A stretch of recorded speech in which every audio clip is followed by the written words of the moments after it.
नमस्कार दोस्तों। तो आज के दिन मार्केट ने गैप अप ओपनिंग की। हालांकि उसके बाद हमें सेलिंग प्रेशर भी देखने को मिल चुका है, लेकिन फिर भी मार्केट में फ्लैट जोन के आसपास ही क्लोजिंग देखने को मिल चुकी है। अब यहाँ पर क्या सिचुएशन बनने वाली है? क्या मार्केट यहीं से अपर साइड जाना कंटिन्यू कर सकती है या फिर हमें ग्राउंड देखने को मिलते हुए नजर आएगी? उसके बारे में बात करने वाले हैं। साथ ही साथ कौन सी यहाँ पर अपडेट सुनने को मिल जा रही हैं जिसका मार्केट पर इंपैक्ट देखने को मिल सकता है, उसके ऊपर भी बात करेंगे। सबसे पहले बात करते हैं कि हमें मार्केट में यहाँ पर क्या सिचुएशन देखने को मिल जा रही है। देखिए, जैसे कि आज के दिन एक्सपायरी थी। हालांकि अगर हम एक्सपायरी के ओवरऑल ट्रेंड की बात करें, एक्सपायरी में मोमेंटम तो था, बट अगर हम क्लोजिंग की बात करें कि जहां पर मार्केट ने क्लोजिंग दी है, अब यहां पर क्या सिनेरियो बन सकता है? देखिए, जैसे कि मार्केट ने ऑल टाइम हाई को ब्रेक किया है और न्यू ऑल टाइम हाई लगाते हुए नजर आई है अबव 300। हालांकि कुछ ज्यादा बड़ा मोमेंटम नहीं था, लेकिन फिर भी मार्केट ने नया ऑल टाइम हाई क्रिएट किया है। लेकिन क्या पोर्टफोलियो भी यहां पर बढ़ते हुए नजर आ रहा है? जी नहीं। देखिए, जो लार्ज कैप स्टॉक्स हैं वही यहाँ पर बड़े हैं, लेकिन जो मिड कैप स्टॉक्स हैं या फिर जो अदर स्टॉक्स हैं वहां पर मोमेंटम ज़्यादा नहीं है। ये चीज़ें आपको भी पता है। अगर आप अपना पोर्टफोलियो देखेंगे आपको ये चीज़ें क्लियर हो जाएंगी। देखिए, मोमेंटम मार्केट में क्यों है? बिकॉज अगर हम यूएस मार्केट की बात करें तो यूएस मार्केट भी ऑल टाइम हाई के पास है, जिसकी वजह से जो ग्लोबल मार्केट है वहां पर भी हमें मोमेंटम देखने को मिल जा रहा है। लेकिन अगर हम ओवरऑल इकोनॉमिक वाइज की बात करें तो वहां पर ज़्यादा चेंजेस नहीं है। जैसा 2 साल पहले था वैसे ही यहाँ पर सिनेरियो है। अब हमें कौन सी चीज़ों के ऊपर फोकस करना है जहाँ पर मार्केट के लिए वो चीज़ें इंपॉर्टेंट होने वाली हैं अगले आने वाले दिनों के लिए, उसके बारे में बात कर लेते हैं।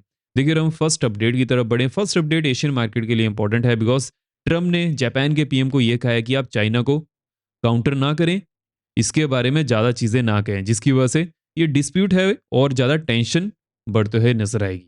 अब देखिए, ये चीज़ अगर हमें यूएस के प्रेजेंट से सुनने को मिलती है, उससे में जापान है, ताइवान है, वो चाइना के ऊपर ज़्यादा रिएक्शन नहीं देंगे। बिकॉज कहीं ना कहीं जापान एंड ताइवान को ये चीज़ का पता है, उनको जो सिक्योरिटी है वो भी यूएस से ही प्रोवाइड करता है, और उसकी वजह से चाइना जापान के ऊपर या फिर ऐसा कहेंगे ताइवान के ऊपर, बिकॉज चाइना ताइवान को अपना ही अंग मानता है। अब यहाँ पर क्या सिनेरियो बनते हुए नजर आ रहा है? अगर जापान की तरफ से चाइना के ऊपर कुछ भी उंगली नहीं उठाई जाएगी, उस समय चाइना का जो यहाँ पर स्ट्रेचर है थोड़ा बढ़ सकता है। अब ये चीज यूएसए क्यों करते हुए नजर आ रहा है, प्रेसिडेंट ट्रम्प क्यों करते हुए नजर आ रहे हैं? बिकॉज यूएस एंड चाइना का जो यहाँ पर टैरिफ डील है उसकी उन्हें ज्यादा टेंशन है as compare to global tension. देखते हैं यहाँ पर क्या चीजें बनती है, लेकिन इसकी वजह से क्या सिनेरियो बनते हुए नजर आया। ग्लोबल मार्केट आज के दिन कुछ ज्यादा मूव करते हुए नजर नहीं आई है। बट अगर हम नेक्स्ट अपडेट की तरफ बढ़ें, देखिए नेक्स्ट अपडेट यूएस मार्केट के लिए बहुत ज्यादा इंपॉर्टेंट हो चुकी है। अगर हम यूएस मार्केट के सिनेरियो की बात करें, जब से ट्रम्प ने टैरिफ का राग लपा है उसके बाद हमें बहुत सारी चीजें देखने को मिल चुकी हैं। मार्केट कैसे टंबल करते हुए नजर आई है, बहुत ज्यादा वोलेटिलिटी बढ़ चुकी है। अब यहाँ पर ट्रम्प ने इस चीज के बारे में अपडेट किया था कि जितने भी यूएस के सिटीजन हैं उनको ट्रम्प की तरफ से स्टिमुलस प्रोवाइड किया जा सकता है। देखिए, ये चीज कहने में आसान है, लेकिन क्या करने में ये उतनी आसान है? जी नहीं। बिकॉज अगर हम ओवरऑल सिनेरियो की बात करें, यूएस के ऊपर बहुत ज्यादा कर्जा है जो कि वो फेड से लेता है। हालांकि देखिए, फेड के पास डॉलर प्रिंटिंग मशीन है जिसको वो यूज करते हैं और उनको कर्जा दे देते हैं, लेकिन कहीं ना कहीं तो उन्हें रुकना पड़ेगा। अगर वो ऐसे ही कर्जा लेते जाएंगे उस समय डॉलर की वैल्यू बहुत ज्यादा कम हो जाएगी, जो कि वो कभी भी नहीं चाहेंगे। देखिए, डॉलर की value as compare to other currencies इसलिए कम नहीं होती है बिकॉज डॉलर बहुत सारी कंट्रीज के लिए या फिर ऐसा कहीं ऑल ओवर वर्ल्ड में इंपोर्ट और एक्सपोर्ट के लिए काम आता है। जिसको भी किसी भी कंट्री से कुछ खरीदना है, बेचना है, उस समय डॉलर ही एक ऐसी करेंसी है जो वर्ल्ड वाइड यहाँ पर यूज होती है। जिसकी वजह से क्या सिनेरियो बनता है कि जो डॉलर की वैल्यू है वो बहुत जल्दी कम नहीं होती है, लेकिन अगर ऐसे ही फेड डॉलर की प्रिंटिंग करता जाएगा उस समय वैल्यू भी कम होगी। तो ये चीज हमें यहाँ पर अच्छी तरह से समझ लेनी है। अभी के लिए क्या सिनेरियो बनते हुए नजर आ रहा है, ट्रम्प का यह कहना है जो भी टैरिफ से लिक्विडिटी गेन होगी उससे वो यूएस का कर्जा चुकाएंगे। अगर वो यूएसए का कर्जा चुकाएंगे तो हर एक सिटीजन को कहां से स्टिमुलस प्रोवाइड कर पाएंगे? अब ये बहुत बड़ा एक क्वेश्चन है। देखते हैं यहाँ पर क्या चीजें बनकर आती हैं। लेकिन जैसे कि मैंने आपको इस चीज के बारे में अपडेट किया था, रिसेंटली ट्रम्प ने कहा है कि वो कनाडा के ऊपर अगेन टैरिफाई कर सकते हैं। हालांकि अगर हम यूएस ऑफिशियल की बात करें तो ऐसा कोई भी डिसीजन नहीं लिया गया है। देखिए, ट्रम्प आए दिन कुछ ना कुछ कहते हैं, लेकिन वो करते क्या है उनको भी पता नहीं होता है। तो देखते हैं यहाँ पर क्या चीजें बनती है। लेकिन ओवरऑल जो यहाँ पर हमारे पास सिनेरियो बनते हुए नजर आ रहा है, सुप्रीम कोर्ट के ऊपर बहुत ज्यादा फोकस है ऑल ओवर वर्ल्ड की इकोनॉमीज का, कि अब वहां पर हमें यूएस के सुप्रीम कोर्ट में क्या डिसीजन देखने को मिल जाता है। क्या जो ट्रम्प टैरिफ्स हैं उन पर रोक लगेगी या फिर पार्शली उन पर रोक लगने वाली है? देखिए, अगर उन पर पार्शली भी रोक लगती है उस समय भी ये ग्लोबल मार्केट के लिए रिवाइवल का काम कर सकता है। देखते हैं यहाँ पर क्या चीजें बनती हैं। लेकिन अगर हम एफआईज के डाटा की बात करें, देखिए जैसे कि एफआईज ने वेडनेसडे के दिन बड़ा नंबर शो किया था, आज के दिन देखते हैं यहाँ पर कितना बड़ा नंबर शो कर पाते हैं। लेकिन देखिए मेरा यहाँ पर क्या मानना है, अगर एफआईज ऐसे ही ग्रीन में डाटा शो करते हैं उस समय मार्केट को सपोर्ट मिल सकती है। लेकिन अगर वो सेलिंग करते हैं, because market all time high के आसपास है और आज के दिन भी ऑल टाइम हाई क्रिएट किया है, उस सिनेरियो में क्या बनेगा, अगर यूएस मार्केट गिरती है तो उस समय जो अदर ग्लोबल मार्केट है वो भी उसको ही फॉलो करने वाली हैं। लेकिन अगर एफआईज का डाटा यहाँ पर ग्रीन में आता है उस समय अगर यूएस मार्केट गिरती भी है उस समय भी मार्केट यहाँ पर सस्टेन करने में कामयाब हो सकती है, बिकॉज डीआईज तो हर दिन ही ग्रीन में डाटा शो कर रहे हैं। देखते हैं यहाँ पर क्या चीजें बनती है, लेकिन ये चीज बहुत ज्यादा इंपॉर्टेंट हो चुकी है अगले आने वाले दिनों के लिए।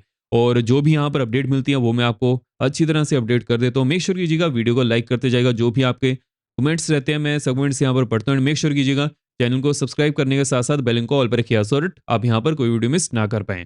बिकॉज जो भी हम यहाँ पर एनालिसिस को डिस्कस करते हैं या फिर जो भी यहाँ पर इंपॉर्टेंट जोन्स होती हैं मार्केट में अच्छी तरह से पैन आउट होते हुए नजर आती हैं। जैसे कि हमने इन जोन्स को डिस्कस किया था, मार्केट में अच्छी तरह से पैन आउट होते हुए नजर आई हैं। अगर हम बैंक्स की बात करें तो बैंक्स में भी ये जोन्स अच्छी तरह से पैन आउट होते हुए नजर आई हैं। लेकिन अब यहाँ पर कौन सी इंपॉर्टेंट जोन्स होने वाली हैं उसके बारे में बात कर लेते हैं। देखिए मार्केट ने कहाँ पर क्लोजिंग दिया, 215 के आसपास। अभी के लिए अगर मार्केट 2062 185 की जोन को तोड़ती है, डाउन साइड में नेक्स्ट जोन यहाँ पर 110 की बनने वाली है। उसके बाद नेक्स्ट जोन 26,015 टू 25,990 की बनते हुए नजर आ रही है। हालांकि यहाँ पर एक अच्छी खासी सपोर्ट जोन प्रेजेंट है, जब भी मार्केट इस जोन के आसपास आएगी तो वहां पर सपोर्ट लेने की कोशिश कर सकती है। तो ये चीज के ऊपर फोकस करना है, देखते हैं यहाँ पर क्या चीजें बनती हैं। लेकिन अगर हम बैंक्स की बात करें उससे पहले हम यहाँ पर अपर साइड के इंपॉर्टेंट जोन्स के बारे में डिस्कशन कर लेते हैं।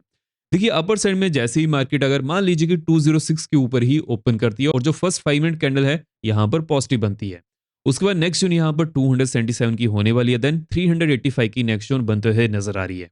हालांकि 385 के आसपास एक अच्छी खासी रेजिस्टेंस जोन प्रेजेंट है, तो इस चीज के ऊपर फोकस करना है। लेकिन अगर हम बैंक्स की बात करें कि बैंक्स में यहाँ पर क्या सिनेरियो बनते हुए नजर आ रहा है, देखिए बैंक्स ने कहाँ पर क्लोजिंग दी है 59,737 के आसपास। अगर बैंक 680 के नीचे जाते हैं डाउन साइड में नेक्स्ट जोन यहाँ पर 565 की बनते हुए नजर आ रही है। उसके बाद नेक्स्ट जोन यहाँ पर 400 की रहेगी एंड 250 की नेक्स्ट जोन बनने वाली है। हालांकि 250 के आसपास एक अच्छी खासी सपोर्ट जोन प्रेजेंट है, तो इस चीज के ऊपर भी फोकस करके चलना पड़ेगा। अगर हम अपर साइड की इंपॉर्टेंट जोन्स की बात करें, देखिए अपर साइड में बैंक्स 855 से ही रिस्क लेते हुए नजर आए हैं। अगर बैंक्स 855 की जोन को तोड़ते हैं, अपर साइड में नेक्स्ट जोन यहाँ पर ऑलमोस्ट 980 की बनते हुए नजर आ रही है। उसके बाद 59,980 से लेकर 60,025 की जोन में एक अच्छी खासी रेजिस्टेंस जोन बन चुकी है। लेकिन अगर इसके ऊपर 15 मिनट कैंडल क्लोज करती है उसके बाद नेक्स्ट ट्रेंड यहाँ पर बनते हुए नजर आएगा। उसके लिए थोड़ा वेट एंड वॉच करना पड़ सकता है। जैसे ही यहाँ पर कुछ क्लैरिटी मिलती है उसके बाद ही हम इस चीज के बारे में ज्यादा डिस्कशन करेंगे। हालांकि अगर 60,025 के ऊपर डेली चार्ट्स के ऊपर क्लोजिंग देखने को मिल जाती है, उसके बाद ये जो यहाँ पर जोन होने वाली है on the daily basis sport zone का काम करने वाली है, विच मीन्स की फिर मार्केट के यहाँ पर एक ट्रेंड शो करने की पॉसिबिलिटी ज्यादा बन सकती है 60,225 तक। तो ये चीज यहाँ पर फोकस में करके चलनी है। और देखिए जैसे कि अगर हम इस समय मार्केट के सिनेरियो की बात करें, ट्रंप आए दिन कुछ ना कुछ कहते हैं जिसका इंपैक्ट हमें मार्केट पर देखने को मिल जाता है। लेकिन देखिए ट्रंप क्या कहते हैं और जो ऑफिशियली यहां पर बयान आता है उसके बीच में डिफरेंस हो सकता है। तो इसलिए हमें हमेशा इस चीज के ऊपर फोकस करना है। ट्रंप जब भी कुछ कहेंगे उसका इंपैक्ट हमें मार्केट पर देखने को मिलेगा, लेकिन जो ऑफिशियली यहां पर बयान आता है उसका ज्यादा इंपैक्ट देखने को मिल सकता है as compare to Trump speech. तो ये चीज यहाँ पर फोकस में करके चलनी पड़ेगी। एंड देखते हैं यहाँ पर क्या क्या चीजें बनती हैं। जो भी यहाँ पर इंपॉर्टेंट अपडेट आएंगी वो तो चलिए हम डिस्कस करेंगे ही। आई होप आपको वीडियो पसंद लगी हो। मेक श्योर वीडियो को लाइक करते जाएगा। हम मिलते हैं नेक्स्ट वीडियो में। जय हिंद।